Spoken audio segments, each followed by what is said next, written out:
رمضان مسلمانوں کی جسمانی اور روحانی تربیت کا مہینہ ہے۔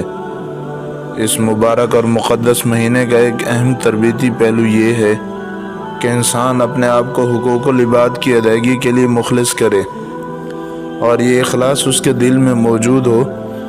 نبی کریم صلی اللہ علیہ وسلم نے فرمایا، جب تمہارے ساتھ کوئی جھگڑا کرے تو کہہ دو کہ میں روزے سے ہوں۔ ایک مسلمان روزے کی حالت میں اپنے آپ کو اس قدر متواضع بنا لے اور دوسرے انسان کے حق میں ایسا نرم ہو،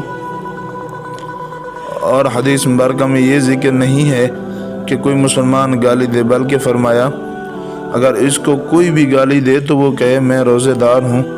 بلکہ بعض روایات میں فرمایا اگر اس سے کوئی لڑائی بھی کرے، یعنی معاشرے میں رہنے والا ہر فرد صرف اس کی برائی اور زیادتی سے محفوظ ہی نہیں بلکہ اس کے ساتھ زیادتی کرنے والوں کو بھی جواب مسکراہٹ میں ملے گا۔ ایک انسانی معاشرے کو ایسا شاندار حسن فراہم کرنے والی عبادت روزہ ہے کہ روزہ رکھنے والا پورا مہینہ اس بات پر اپنی تربیت کرے کہ زیادتی گالی کا جواب پتھر سے نہیں بلکہ اخلاق کی اعلیٰ اقدار کا مظاہرہ کر کے دیا جائے۔ دنیا میں اس کردار سے بڑھ کر اعلیٰ کردار کیا ہو سکتا ہے؟